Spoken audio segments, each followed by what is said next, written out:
Voici comment se termine l'Odyssée. Ulysse est enfin rentré chez lui. Les prétendants sont morts, le palais a été nettoyé, Pénélope est à ses côtés et son fils est devenu un homme. Ils vécurent heureux pour toujours.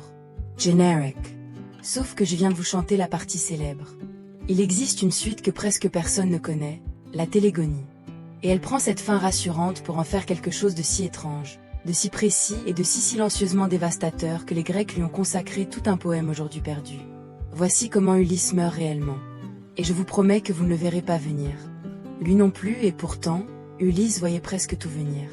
Laissez-moi vous raconter la fin que le cinéma a laissée de côté. Revenons au milieu de l'Odyssée. Ulysse descend au royaume des morts pour interroger le devin aveugle Tirésia. Celui-ci lui donne ce qui ressemble à une bénédiction. Après avoir tué les prétendants, dit-il, Ulysse devra prendre une rame et marcher vers l'intérieur des terres, jusqu'à rencontrer un peuple si éloigné de la mer qu'il prendra cette rame pour une pelle à vanner. Là, il devra offrir un sacrifice à Poséidon. Puis il pourra rentrer chez lui. Et la mort viendra à lui depuis la mer, doucement, dans une vieillesse paisible. Cela paraît merveilleux.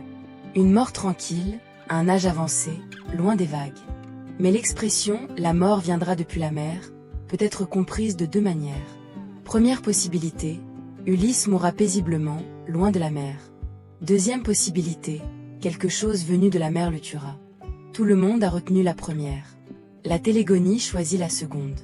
Et soudain, la promesse la plus douce de l'Odyssée devient un piège préparé 20 ans à l'avance. Charmante. Ulysse est donc rentré chez lui. Et il est incapable de rester immobile. Les centaines de prétendants qu'il a massacrés avaient des familles, et ces familles réclament du sang. Athéna impose une trêve, elle fait toujours ce genre de choses, mais Ithaque paraît soudain trop petite pour un homme comme lui. Alors Ulysse accomplit la chose la plus typiquement ulysséenne qui soit. Ils repartent. Encore une fois. Il prend la rame annoncée par la prophétie, marche vers l'intérieur des terres et atteint la Desprotie, un royaume sauvage du nord-ouest de la Grèce. Il est venu pour faire la paix avec Poséidon.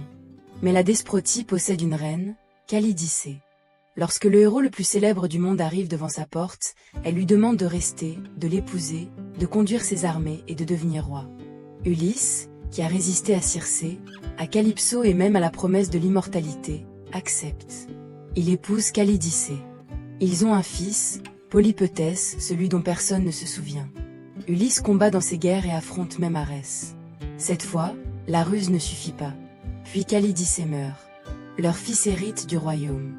Et Ulysse rentre à Ithaque sans explication, comme si une seconde épouse et un troisième fils n'étaient qu'un chapitre de plus dans une vie qui en comptait déjà beaucoup trop.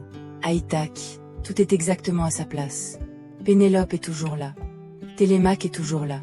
Les champs, les troupeaux, le palais, toute la vie qu'Ulysse a passé 20 ans à reconquérir est intacte. Il est chez lui. La prophétie lui a promis une mort douce dans la vieillesse. Ithaque est calme. Et ce calme est la chose la plus dangereuse de toute l'histoire.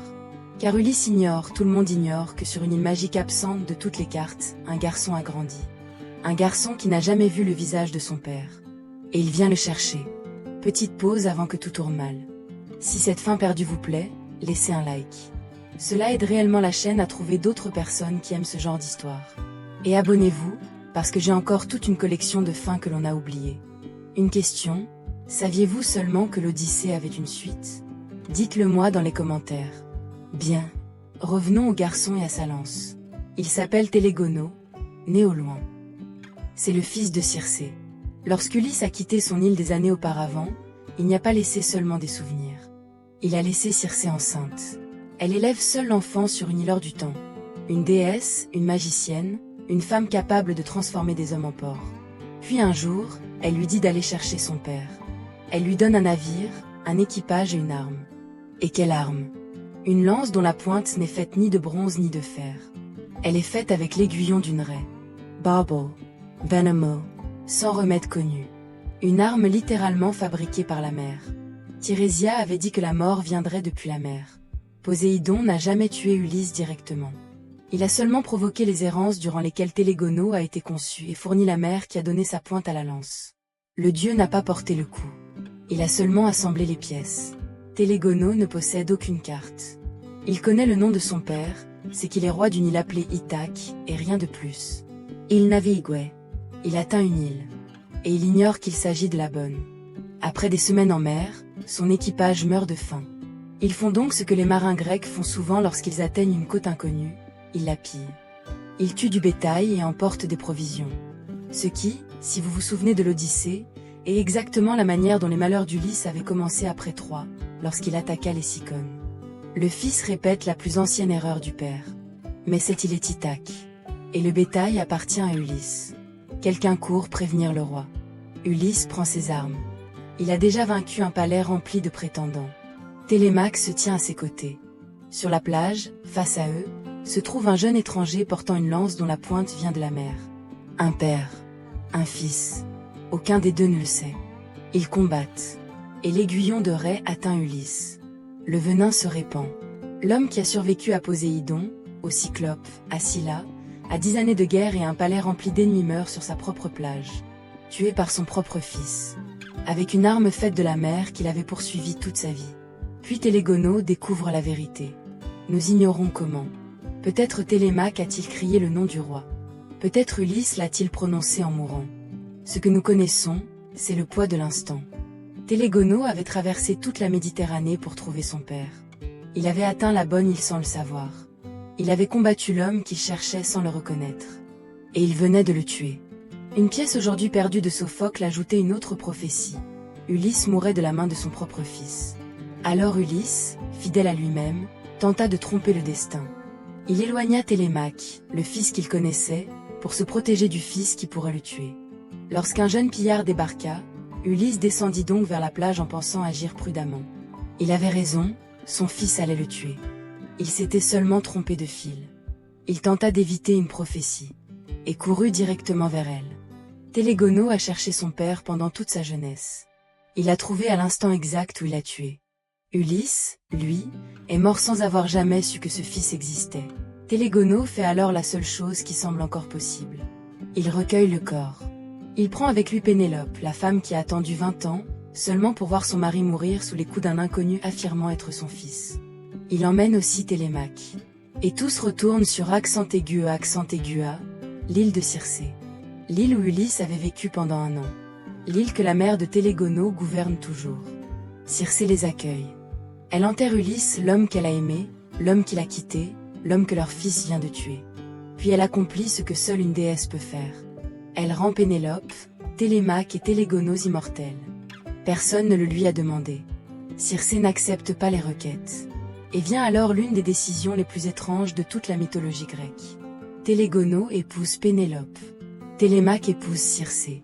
Ce n'est pas une erreur. Le fils de Circé épouse la veuve d'Ulysse. Le fils de Pénélope épouse la déesse qui avait retenu son père pendant 1 an. Les 2 fils échangent leur mère. Il n'existe aucune manière élégante d'expliquer cela. Le mythe se contente de l'énoncer, comme si la symétrie suffisait. Circé n'a pas pu garder Ulysse, alors elle garde son fils. Pénélope n'a pas pu garder Ulysse pour toujours, alors elle reçoit l'autre. Le cosmos ferme la boucle avec une précision mathématique, sans se soucier un seul instant du malaise que cela provoque. La Télégonie était le dernier poème de tout le cycle épique consacré à la guerre de Troie. 8 poèmes. Des dizaines de héros. Et tout se termine ici. Pas par un mariage heureux. Pas par un retour triomphal. Mais par un père mort de la main de son fils, tandis que les survivants deviennent immortels sur une île située au bord du monde. C'est peut-être là le véritable sens du récit. L'Iliade parlait de gloire. L'Odyssée parlait du retour. La Télégonie parle de la facture. Elle demande ce qui arrive à la génération suivante lorsque les parents sont devenus si immenses qu'il ne reste plus de place pour grandir hors de leur ombre. Avec la mort d'Ulysse, le plateau se vide. Les demi-dieux quittent la scène. Athéna cesse de manipuler les batailles. Poséidon cesse de poursuivre les mortels. Les prophéties s'arrêtent, parce qu'il n'existe plus de héros assez grands pour mériter une prophétie. L'âge des héros est terminé. Désormais, le monde appartient aux gens ordinaires. Le mythe a nettoyé derrière lui. Et l'histoire a commencé. La Télégonie est un poème perdu. Elle est attribuée à Eugamon de Cyrène, au VIe siècle avant notre ère. Ces 2 livres ont disparu. Il ne nous reste qu'un résumé, quelques fragments et les traces d'une pièce perdue de Sophocle. Mais cela suffit pour comprendre ce que les Grecs pensaient du destin. Non pas qu'il était cruel, qu'il était précis. Chaque parole de Tirésias s'est accomplie. Le fils inconnu. L'arme faite de la mer. La maison où Ulysse se croyait en sécurité. Tout était présent dès le début, caché sous nos yeux, attendant son heure. La guerre de Troie commence par un concours de beauté. Elle s'achève avec deux fils échangeant leur mère sur une île absente des cartes. Et quelque part sur cette ligne impossible, entre le magnifique et le profondément dérangeant, vivent toutes les histoires que les Grecs ont choisi de raconter. Les dieux oublient ces noms. Pas moi. Chanté par la muse. Coulé dans le bronze.